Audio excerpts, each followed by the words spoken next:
Nats Park, as well as the team gets ready for its first playoff match.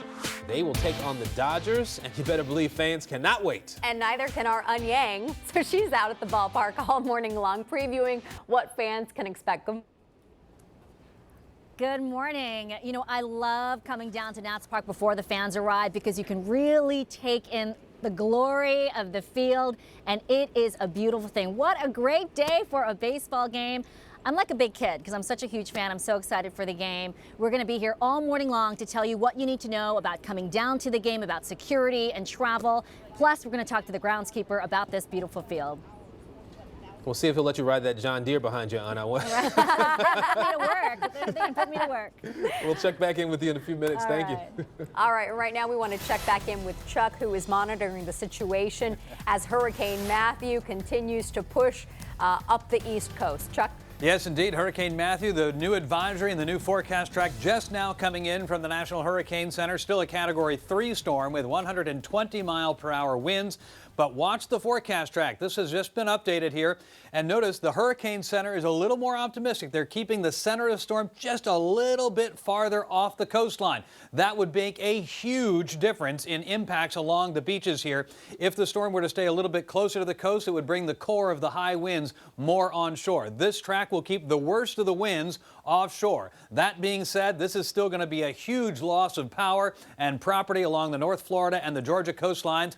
Then as we go through the day tomorrow, Saturday afternoon, Saturday evening, scraping right along the Georgia-South Carolina coast. And there may actually be more danger for a landfall from Savannah to Charleston because of the shape of the coastline. We're all counting on the storm making that right-hand turn. We already know the coast makes the right turn, so if the storm turns any more slowly than that, it may be able to put the eye wall onshore somewhere here between about Hilton Head Island, South Carolina, and Charleston. This will have to be watched extremely closely. And if you have interest or concerns along the Georgia or South Carolina coastline, stay with us here at NBC4 as we give you this latest information. And then it's still expected to make a loop around. There's the Bahamas by Tuesday, Wednesday. Storm could make another approach at Florida Wednesday or Thursday of next week, but that's a long ways away. What about our day today? Skies are cloudy. There are pockets of mist and drizzle out here across parts of Page County, Shenandoah County, Warren and Clark counties up towards Winchester, Virginia. No heavy rain today. More clouds than anything else, but spits and sprinkles can't be ruled out at any point, but you won't have to cancel your outdoor plans for it. So high school football will be dry tonight. What about the college games and the baseball?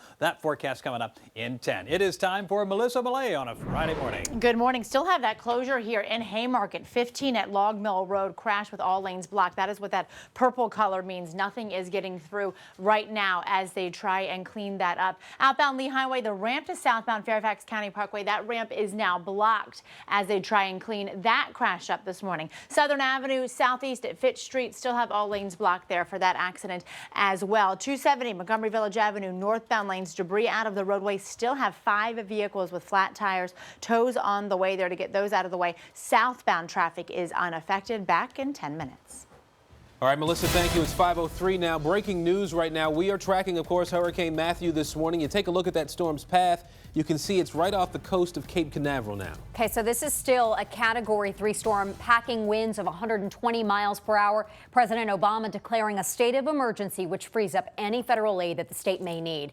The state's National Guard has also been activated. 1.5 million people up and down Florida's East Coast are under a mandatory evacuation. Protecting lives remains our number one priority, and that is why I've continued to activate more troops for important life-saving missions. But stop and think about this. We should not be putting people's lives at risk because you made the foolish decision not to evacuate. Florida Power and Light says more than 30,000 customers are already without electricity. Now, Florida is not the only state bracing for Hurricane Matthew this morning. President Obama has declared a state of emergency in both South Carolina and Georgia. In South Carolina, more than 200,000 people have been ordered out of historic Charleston and other coastal areas. 500,000 people in 6 counties are under evacuation orders in Georgia. North Carolina's governor has put the entire state under a state of emergency. And as you can imagine, with the storm bearing down on Florida, all the major airports are shut down. Look at this. This is Miami International. Pretty much a ghost town yesterday. We're hearing that that airport could reopen sometime today as that storm is moving north. According to FlightAware.com, more than 3,000 flights in the hurricane zone have been canceled at least through Saturday. And then they've got to reposition all the planes, and it starts all over again with the delays. And as Matthew has already cut a path, a deadly path through the Caribbean. This morning, we are learning that 283 people have died in Haiti alone. And officials expect that number to rise as rescue workers get into those remote areas of the island. We've got some aerial views to show you from the U.S. Coast Guard of this vast devastation. Towns and fishing villages along the southern coast got the worst of it. Roads and highways washed out, houses swept away. Rescue workers struggling to reach the victims because of all of the damage there. Haiti's government estimating 350,000 people are going to need some type of help after the storm. In neighboring Cuba, people are returning to their homes to find nothing but rubble there. Hurricane Matthew hit the island 2 days ago with 140-mile-an-hour winds. Coastal cities in eastern Cuba got hit the worst here. Some residents have complained the government has not provided enough resources to clean up the damage. The good news, no reported deaths in Cuba. Rescue teams in our area are heading down south, I should say, to help with Hurricane Matthew relief. This is Virginia Task Force 1 heading to Florida from Fairfax County. In just 6 hours, 80 team members loaded everything they'll need for 2 weeks to help save lives. And Maryland Task Force 1 from Montgomery County left last night for Georgia to help with communications and technical assistance. And this morning, the Red Cross in our area is ready to send even more help to those being affected by Hurricane Matthew. Yeah, News 4's Megan McGrath is live this morning at the Red Cross facility in Northwest D.C. Megan, what's going on there?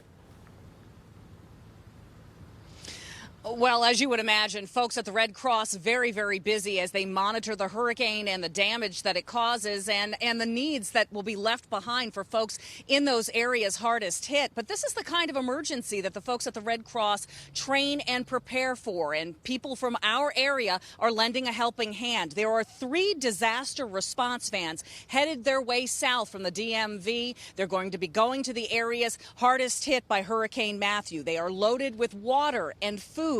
The offices of the Red Cross, the National Capital Region headquarters, they are operating around the clock. And at FEMA headquarters, it's all hands on deck as they watch the progress of the hurricane and manage the emergency response.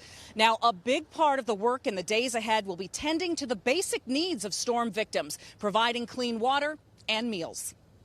At some point in the game, there'll be maybe other assistants, other agencies. But that night, that father goes into the house with a bag of 6 hot lunches, 6 hot dinners, and he is now taking care of his family. So that is other value. And the Red Cross will continue to monitor the situation and the damage caused, and it is possible that our area could send additional aid in the next 24 hours. Back to you all in the studio. All right, Megan, thank you. And stay with News 4 as we continue to track this dangerous storm. You can find the storm's real-time track on our NBC Washington app. And coming up, we're going to go live to Florida to see how conditions are changing as Matthew brings torrential rain and dangerous wind. We've got breaking news for you this morning. A brand new winner of the Nobel Peace Prize. Colombian President Juan Manuel Santos is the new laureate. The announcement coming only a few minutes ago from the Royal Swedish Academy of Sciences. The Nobel Committee says that Santos deserves the award. They say he deserves it for his efforts to end that country's 50-year-long civil war. He negotiated a peace accord, although the Colombian people voted against it. But a ceasefire is in effect there right now. The Nobel Prizes in economics and literature will be announced next week. 9 minutes now after 5 o'clock. The Nationals are back in the playoffs, and it all gets started just after 5:30 tonight. But the preparation has been going on for days, and our very own Un Yang is live on the field at Nats Park. That field, one of the most sophisticated things. Teddy. What's going on there? That was Teddy. Teddy and Bill were giving John Turnhauer a nice massage, a warm-up for his interview right now. So you're nice and ready, right? I know, he's loose now. Well, we're here at the field with our special guest, John Turnhauer, the head groundskeeper. Correct, yeah. This is a very important job. I mean, when we walk on the field, it's such a beautiful thing to see. What are the preparations like for you? I mean, for today, really leading up to the game today, it's any day as normal for us. Oh, really? Just getting ready for a regular season game for us, just with the magnitude of it being a playoff game. Yeah. Anything special? We know you painted the new NLDS. Yeah, we got the